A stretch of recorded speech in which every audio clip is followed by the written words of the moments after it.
Is Dak an elite quarterback? This is an age-old question that will spark the most vicious argument around the dinner table. But in this video, I'm going where no man has gone before. No, not really. A lot of people have already talked about this way before I did this video. Let's settle this once and for all with stats, logical arguments, and all the good stuff. Former Dallas Cowboy star and former ESPN analyst Keyshawn Johnson recently sparked controversy on social media by saying that Dak Prescott is better than Joe Burrow. I know Dak's been quarterback of the Cowboys a lot longer and has one playoff win to his name. That's something you would bring up, Key. You are all about postseason success. He has one playoff win to his name. This year is different. We shall see. Time will tell. And we're not even talking about them as a team. I'm talking about them as a quarterback. Hey, guys. I'm talking about him specifically. At first, it sounded crazy to suggest such blasphemy, but perhaps Keyshawn Johnson knew something we didn't know.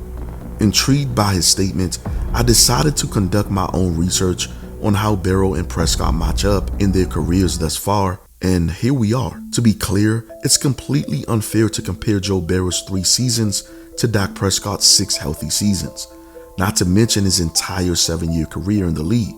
The focus here is not on who had the better start of a career, but rather on who is the superior quarterback in recent years.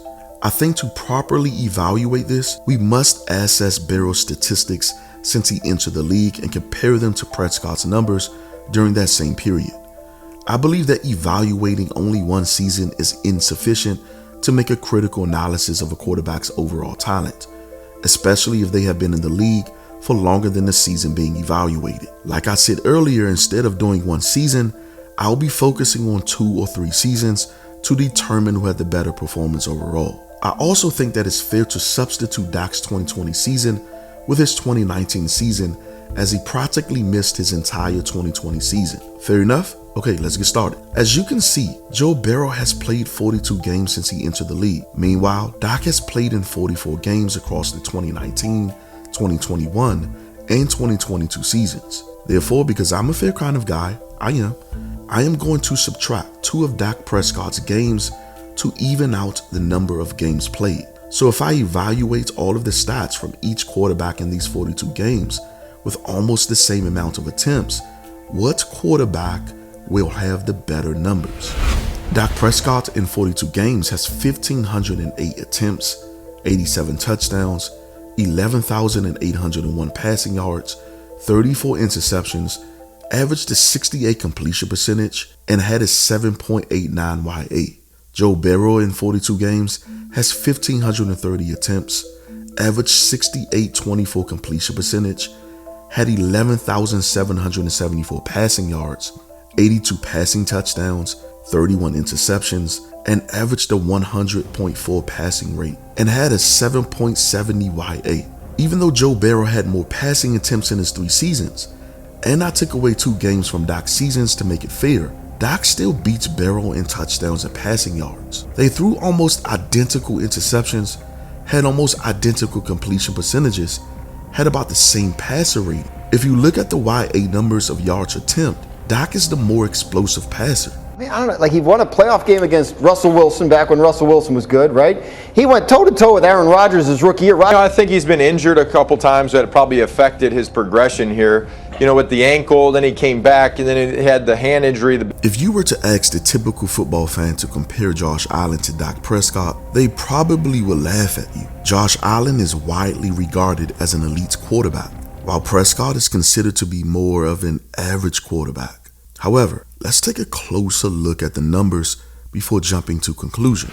At first glance, Allen seems to have the upper hand in touchdown passes. We must consider the fact that Dak missed 6 games last season due to injury, whereas Allen played the entire year. When we examine the touchdown ratio, Dak actually comes out on top. His percentage of touchdown passes was higher than Allen's last season. In fact, if we delve deeper into the stats and calculate Dak's performance from week 7 until the end, he had a total of 23 touchdown passes, while Allen had 21. This suggests that if Dak had played the entire season, he would have either matched or surpassed Allen in terms of touchdowns. Dak averaged 2.1 touchdown passes per game, which would have brought him to a total of 35 passing touchdowns, the same as Josh Allen. Now let's address the interceptions. And Dak, 7 straight games, He's thrown at least one interception. He's tied for the league lead with 15 picks, and he missed 5 games. Let's look at this carefully. I think Dak Prescott's 14 interceptions in 11 games when he came back from injury is a little overrated. I'll prove it to you. Take a look at this chart. These are some of the best quarterbacks in the league. However, you can see how even these quarterbacks threw more interceptions late in the season than they did early in the season. Mahomes threw 11 interceptions in 12 games, which is almost identical to Dak's 14 interceptions in 11 games. Tom Brady went 2 months without throwing an interception, but then he threw 8 interceptions in his last 8 games. Josh Allen had 11 interceptions in 12 games. When you look at these numbers, it puts some perspective on Dak's interceptions. We didn't even talk about which interceptions was Dak's fault or the ones that wasn't. As I reiterate what I said earlier, Dak's interceptions are overrated. Even in 2021, Dak continued to outshine Allen in areas such as touchdowns, passing yards, passer rating, completion percentages, and interception percentages. One can argue their preferences, but when analyzing Dak's performance over the past 2 seasons, Dak is clearly in the same league with Josh Allen.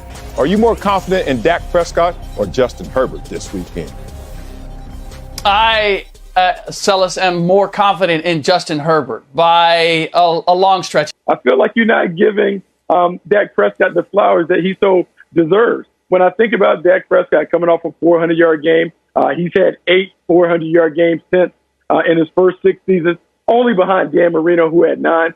He's putting up legendary numbers doing it when he doesn't have everything around him. I'm a huge fan of Justin Herbert. In this last season, Herbert had 25 touchdowns, while Dak had 23 touchdowns. But keep in mind, Dak only played 12 games, while Herbert played 17 games. Had Dak played 17 games, most likely he would have had 35 or more touchdowns on the season. But let's say we want to compare each quarterback when they both had healthy seasons. Look no further than the 2021 season. They basically had the same amount of touchdowns. Dak had a crazy, ridiculous 6.2 touchdown ratio to Justin Herbert's 5.7 touchdown ratio. Herbert had more interceptions. They were identical in yards per pass, which is really impressive to me. Dak was yet again just as explosive throwing the ball as Justin Herbert was. Elliott wants a deep shot, middle of the field, he's got it! CeeDee Lamb! Dak had over 2,400 air yards, while Herbert had 2,600 air yards. Herbert had more raw yards, but Dak held his own. I think another interesting stat is on target throws versus bad throws. Again, we're still in the 2021 season, and Herbert threw bad passes 96 times, while Dak threw 86 bad passes. On the other hand, Herbert threw 527 on-target passes, while Dak had over 452 on-target passes. Herbert hit on 80% on on-target passes, while Dak had 77% on on-target passes. Herbert did have more passing yards, but Dak destroys Herbert in passing rating. Dak is still in the ballpark with one of the premier passes in football when it boils down to raw accuracy and touchdowns.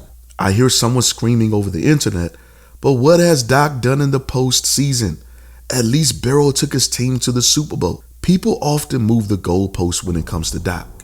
First, they criticize his accuracy, but when you show them the numbers, they panic and shift the narrative to his inability to throw deep. Even when you prove them wrong again, they switch to judging him based on championships and Super Bowl appearances, which is a valid point. However, they don't use this same standard for quarterbacks like Dan Marino, Warren Moon, Dan Fouts, or Phillip Rivers. This is precisely why football is a team sport, and it's unfair to place all the blame on one individual for the team's failures.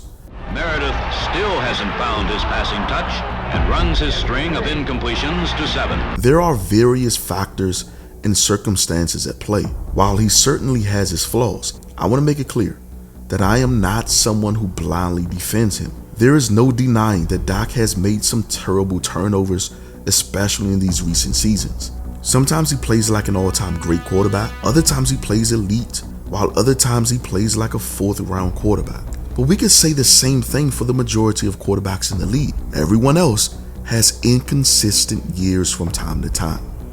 If we're talking about elite quarterbacks right now in football, and has been so since 2019, Dak belongs on this list. As Cowboy fans, it's important for us to approach Prescott's journey with caution, just as we should have done with Meredith, White, and Romo. In the past, we may have been overly critical of these exceptional quarterbacks, failing to recognize their true value until after they retire. Just some food for thought.